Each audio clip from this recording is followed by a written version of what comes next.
All right, great, fantastic. How's everybody doing? Woo!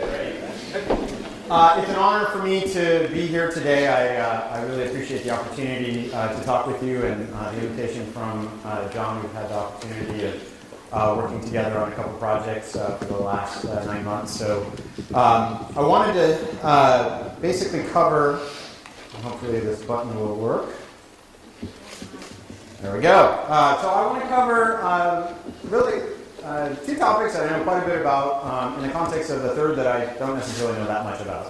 And that is social media and big data and what type of opportunities these systems and technologies provide for healthcare. To start with, and I don't know if I'm clicking or if these guys will hit the switch on this. Oh, there we go. Turn it on. Brilliant. Let me start off with a little bit of background of myself. So as John mentioned, I started my career at Cyrus. I'm pretty much a giant data geek. I have been in data my entire life. It is a great honor for me to be at Facebook. I've been at the company now for 3 years. And Facebook has a number of data challenges and opportunities, and I'm going to share with you some of the things that we've done as a company as I get to my presentation later. But I also have an affinity towards healthcare, something that's very important to me personally. My mother is a hospice nurse right here in the Bay Area.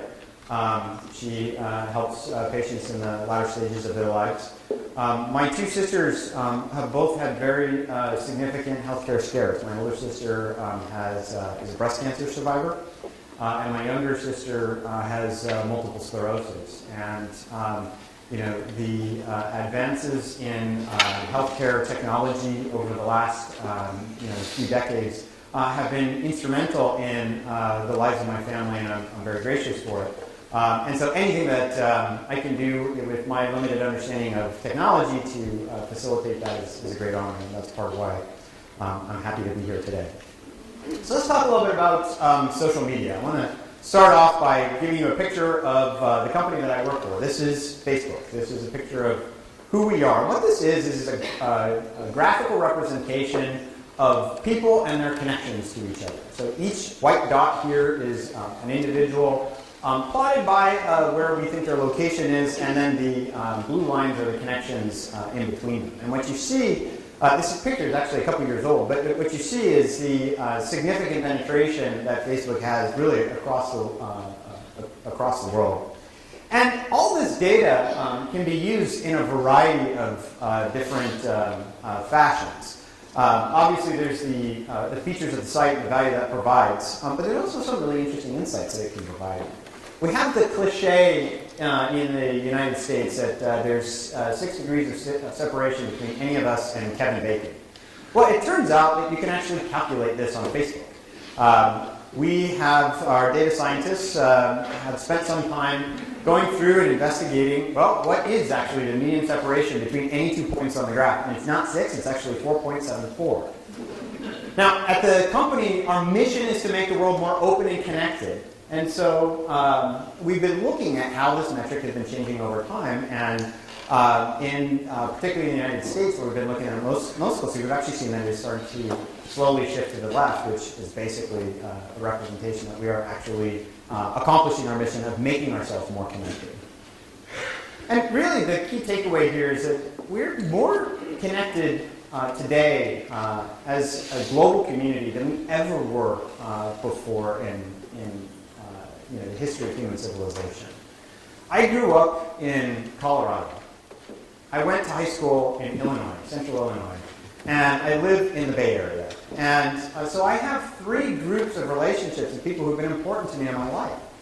And with the advent of technology, it's very easy for me to keep in touch with them. I can see this morning that a friend of mine that I haven't seen for 25 years just got a job in Colorado. I can, keep up with friends that I went to college with. That is, an amazing opportunity for us to really capture and take advantage of. And I want to talk a little bit more about what that can mean in the context of healthcare. But there's a lot of people that are now connected through these systems. At Facebook, we have over 1 billion people, 750 million who use the product every single day. And my assertion is that social networks are starting to make up the nervous system of our planet. That these graphical relationships and the interconnections between people really make up who we are as a human race. And for Facebook, that planetary nervous system is basically the center of what our big data challenges and problems are. But why does this work? Why do people spend so much time and energy on these social platforms? And while it is certainly the case that for a company like Facebook, we've been fortunate enough to come to the solutions that we have at the right time in society. But what we have essentially inadvertently tapped into is something which is innately human. We are very social beings. We don't do anything by ourselves. We don't build a car by ourselves. We don't put a man on the moon by ourselves. These are things that require us to collect and organize thoughts, to collaborate, work together. We do everything in groups and communities. And so to have a digital mechanism that facilitates these relationships is actually something that's really powerful. We've also learned that when those systems better mirror our general social interactions, they're far more likely to get adopted. There's actually a social media system that everybody has been using for decades, and that's called email. Email provides a lot of the same capabilities as Facebook does. You can post statuses, you can share pictures, but email is inherently unsocial. For me to send an email to somebody, all I need to know is their address. Really what email is a digital representation of a document, a paper-based process of how do we share information with each other. You write a message. It has to have a subject line so somebody knows whether or not they want to open up the envelope. You address it. You may have attachments with it. This is what an email is about. But a message on Facebook assumes a lot of things. For me to have a message-based conversation with somebody, I have to first have a friendship, a relationship. To have a friendship, we've both established that we want to be in a relationship with each other. We've chosen that. And that relationship can be further reinforced and strengthened through interaction. So in a sense, what we're doing with these social systems is just simply replicating human behaviors. And as time goes on, these online representations of ourselves, or that's essentially what they become. We're creating these digital personas. Now, at Facebook, this leads to a tremendous amount of data, and I'll go into some of the stuff in more detail. But just to give you a sense of the scale, the 1.1 billion people over the course of a month generate 150 billion new friendships. 4 billion, it's actually 4 billion posts. There's 34 billion comments, 140 billion likes, all generated in a single month. There's over 11 billion photos that are generated every 30 days. Huge amounts of data about who we are, what we're interested in, who we're collaborating with, what we're saying, how we're feeling. It's a massive, massive data set. And this is basically just to say that there's more.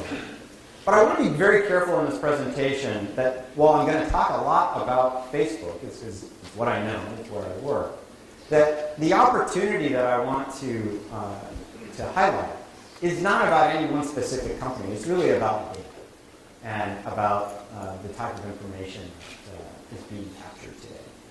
Just looking at social networks, there's tons of them. And there's a lot of reasons why they all independently exist. So this is not a Facebook story, even though the examples that I'm going to share with you are about Facebook. So let's get into a little bit more of discussion about data.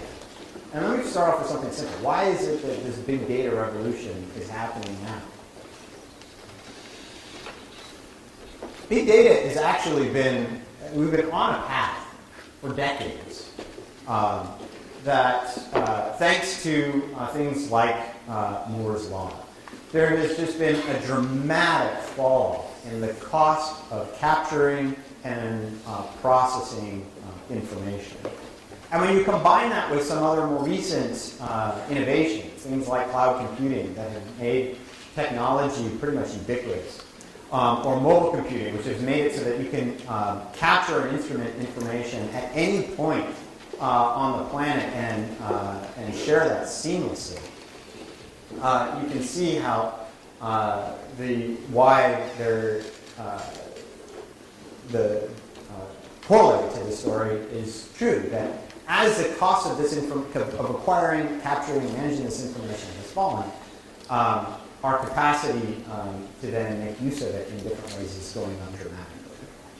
Now, this is not just about, as you capture more and more information, and you get increasingly sophisticated in how you make use of this information. I'll talk a little bit more about that in a second. But just to kind of reinforce the message that this is not just about Facebook. There's tons and tons of data that is being captured every single day on a variety of different channels, in a variety of different mediums. And I don't remember exactly where we got this assertion. There's more pieces of data than there are grains of sand on the planet combined. And I don't even know if this is true, but I know one thing is true. You can't count either. There's just too much of it. And while as exciting as data is, and I definitely think it is a new frontier for information technology, and there's going to be dramatic advances over the next 2 decades as a result of the development of these technologies. It isn't just about the technology, it's about what we can do with it. The technology can have a tremendous societal impact, both to the positive and to the negative, and we've seen that recently. So let me give a few examples of big data in action at Facebook. So we can talk a little bit about what kinds of things can we do with data. I'll start with a simple one that everybody knows and experiences who uses the product, and that's our newsfeed. So the average Facebook user has roughly about 150 friends, and those friends will have hundreds of likes, comments, and posts that they make over this period, the course of 1 or 2 weeks. So when you log into the product, there are literally thousands of different stories that we have to choose from to share with you that about what's going on within your social network. And all of this stuff is very personal to you. It is individualized for every single individual user that is on the product. We have to make decisions on what is the most interesting content to share with you. If we do a good job, you're more likely to come back to the product and continue to use it. And if you do a bad job, you're going to get bored and go do something else. And so we're constantly refining this to make it better, more intelligent, smarter, more effective to drive further engagement on the site. And we use a ton of different bits of information to rank this content. What's the strength of the relationship between you and the person who's involved in the story? What is the, when was this content published? How many other people are liking and sharing it? All of this is used to then rank it. And we have a lot of different fairly sophisticated algorithms to choose what content is going to be most interesting to you. So that's an obvious one. Here's a somewhat obvious, but for us certainly very impactful one, and that is growth. So as I mentioned earlier, Facebook has 1.1 billion users. That's not an accident. For those of you, who can go think back to 2005, 2006, it was another social network site that we were competing with. That's MySpace. Why did Facebook succeed when MySpace didn't? MySpace got up to 50 or 60 million users. Facebook, at around 100 million, was running into a wall. We got stuck. It felt like the sound barrier. We were starting to believe that perhaps one single website could not scale beyond 100 million people, that it wouldn't be interesting for them. So we formed a team that does nothing other than user growth. And these people spend a huge amount of time looking at user activity on the site, data and insights that we can glean from them, to help understand who are people who just came on to the product, who may not have enough friends to get engaging content and therefore are more likely to churn out if we don't get them connected? Who are people who have not logged in for a while and therefore may be feeling a bit stale about things? And these insights then have helped us bucket and categorize users, change the product experience for them in a way that helps them to get more value out of the product and therefore come back. And that is how we have gotten to the scale that we have. These techniques are tried and tested. A year ago, we decided to take the exact same team and focus on advertising. At the time, we had roughly about 500,000 advertisers that were advertising on Facebook. And using these techniques, in less than a year, we were able to double it. We now have over 1 million different advertisers. All of this leveraging data to drive insights, to drive feedback on the product. Okay, so slightly less obvious, but still probably nothing you wouldn't be surprised about. Lookalike targeting is another thing that's particularly interesting for our advertisers. They have these very rich user databases or consumer databases that they've built up. That is their representation of who their customers are.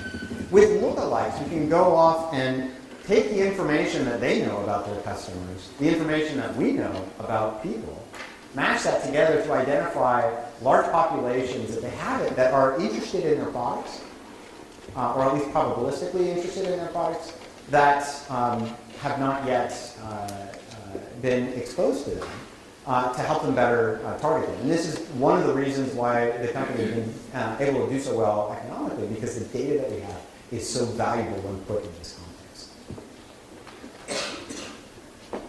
But probably one of the most complex areas for us to deal with is this stuff, spam. 97% of email that goes on the planet today is spam. It is junk.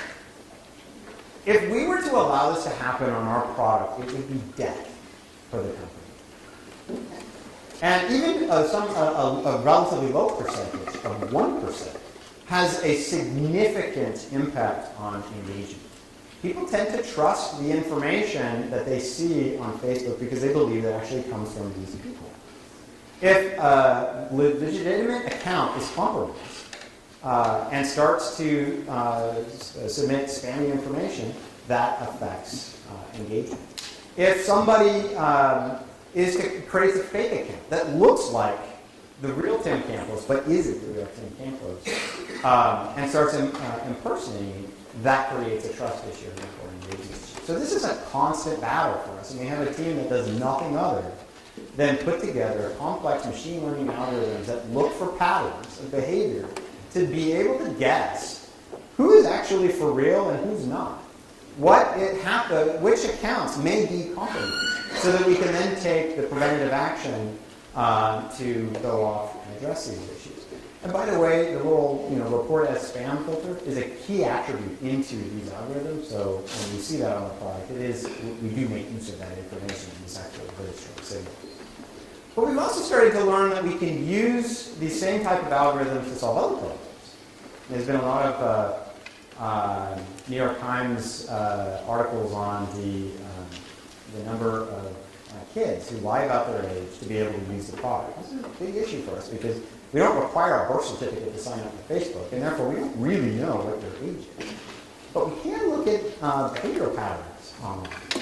And so, and we've started to see with some success, what attributes in a person's profile may not actually be accurate. Did you really go to UC Berkeley? Are you really 18 years old? And this is helping us to better refine the product so that we can ensure that the experience that people who are honestly legitimate about their information is preserved. One of the really interesting ways that we have used data on Facebook is on location prediction. Now, why is this important? Facebook is used by a lot of different people.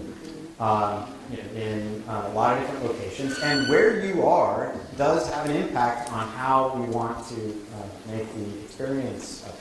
A simple example: which data center are you going to be going to? And so it's important for us to be able to understand where somebody lives.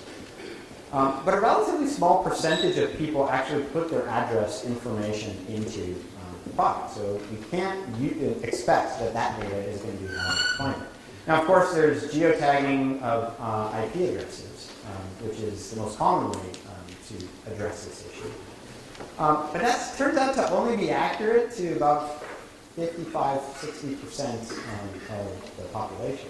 But by studying some of the data, we know something. Some of it's going to sound obvious, but the probability of a relationship between two people is inversely proportional to the distance between them. So the further the distance out, the less likely that two people are going to be related to each other.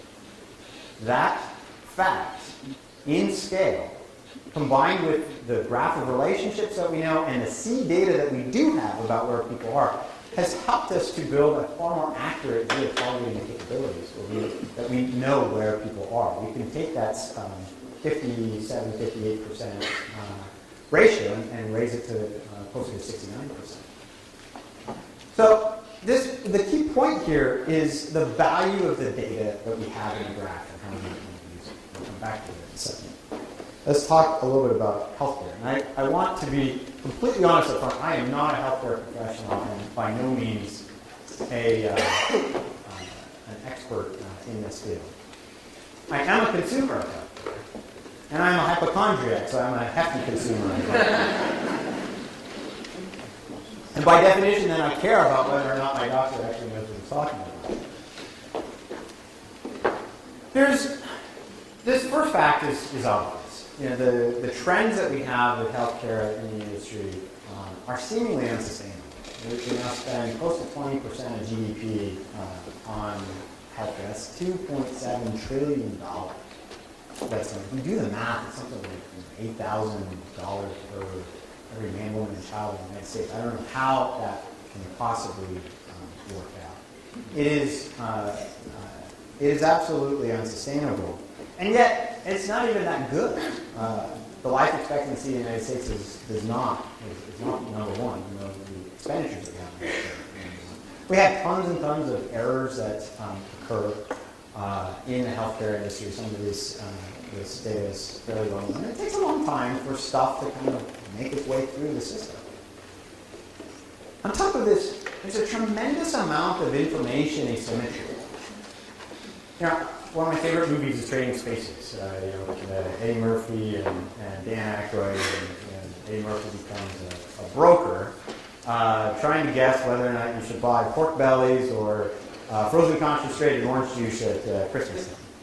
And in this movie, Eddie Murphy is actually he's a homeless guy that is interchanged with Dan Aykroyd, who's a Harvard-educated professional. And when you take the homeless guy and you stick him into this institution, he does just as good as Dan Aykroyd does and make money. And the point was, back in that day, there was a tremendous amount of information asymmetry.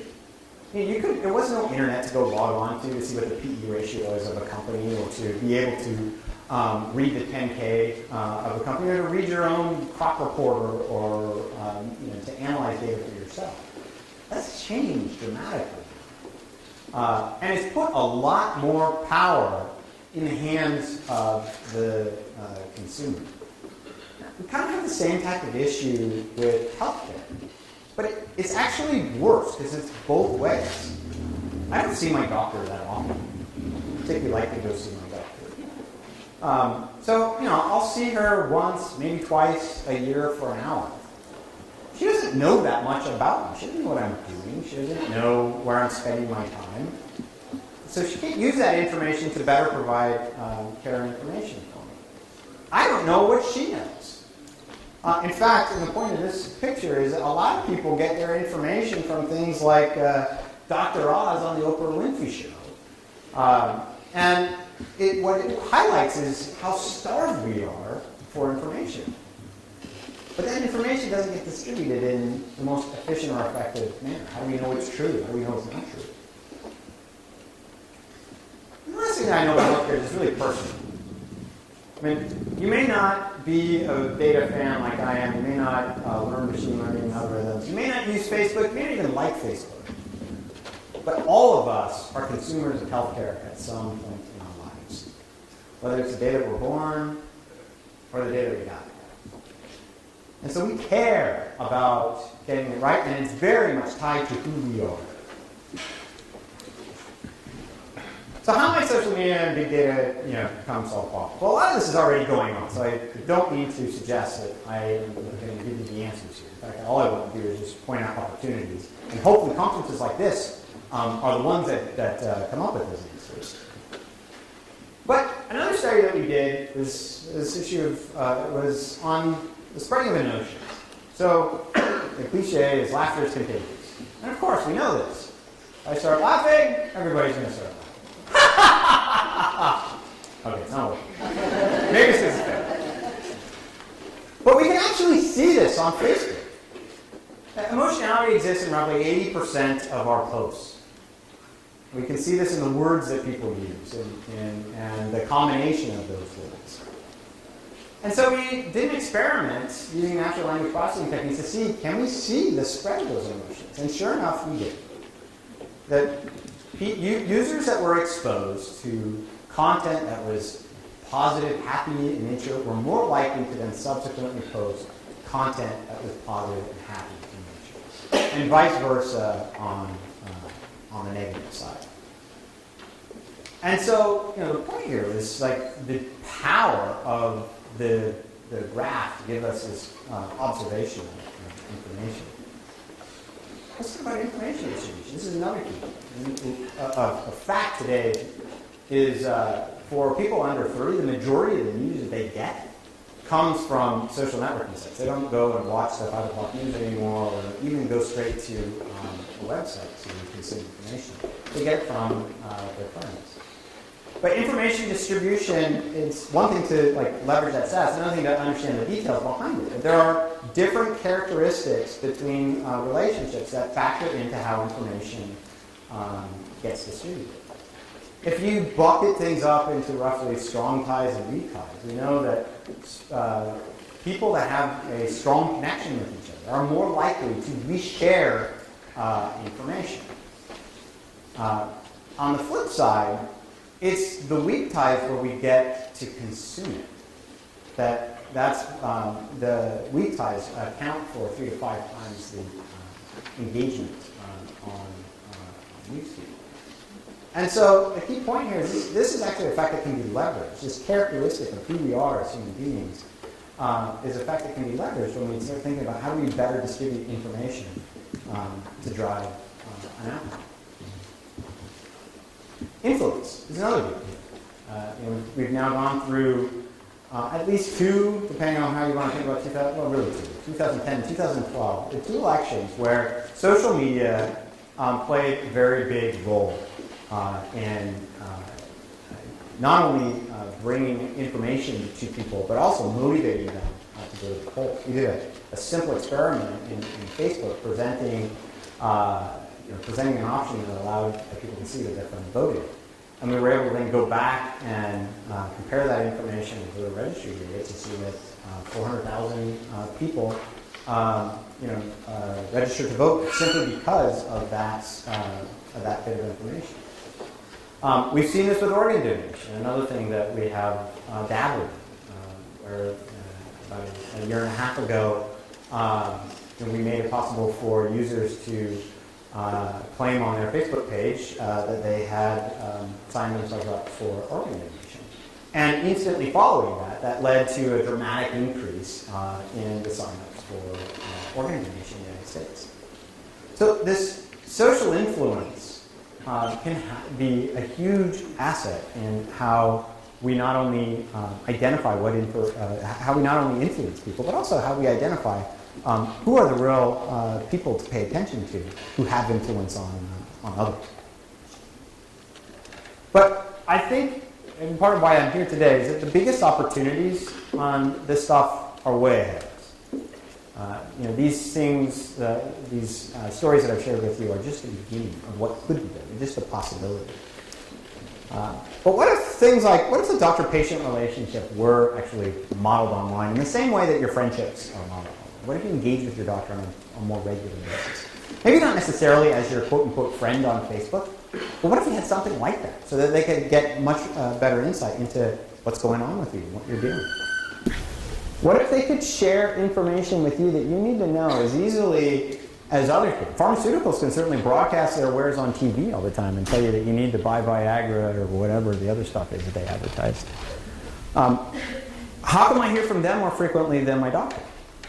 And what kind of positive impact could my doctor drive if they did that?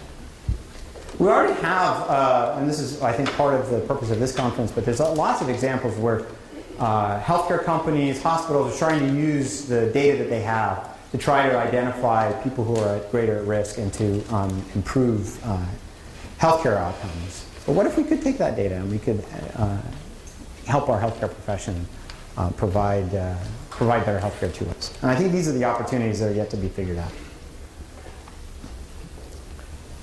But it's not easy as well. And so I want to talk very briefly about some of the challenges. And John actually covered these, I think, really effectively in his introduction. The big one is privacy. Privacy is a huge challenge. And part of the problem is that as a society, we have not figured out what our expectations are on this. In part because the technology is new, we haven't been exposed to it for very long. But also, it's taken millennia to figure out social norms. Those social norms didn't involve the ability to capture and manage all this information in one place.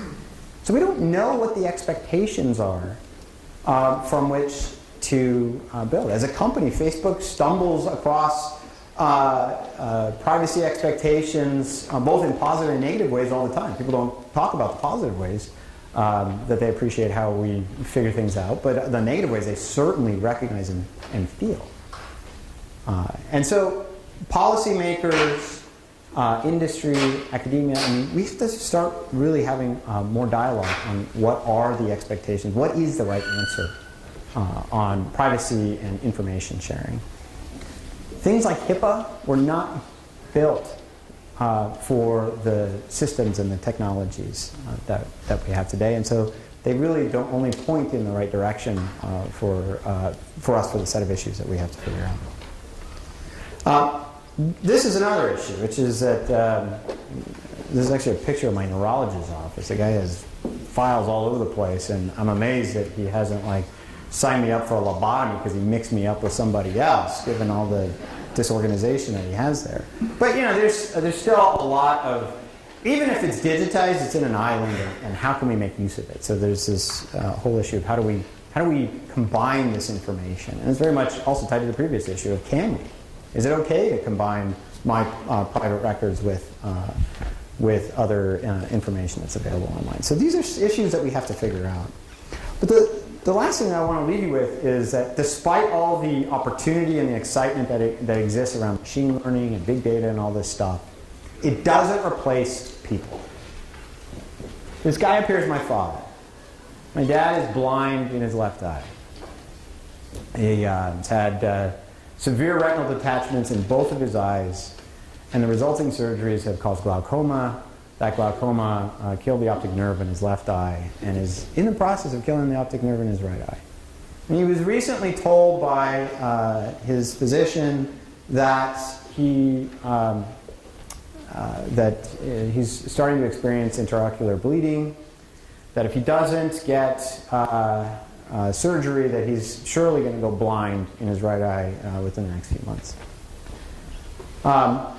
And so his choice is to accept that, or he can have surgery again to try to relieve the pressure, but he might go blind from the surgery. And you can probably come up with a machine, an algorithm that will tell you, hey, with 57.8% probability, this thing is going to be a success, you should do it. But it's really only a human who is going to be effective in guiding my father through that decision. So the key point in this is that, as fancy and as exciting as the data and the technology is, it doesn't replace us. We still have a big role to play in figuring all this stuff out.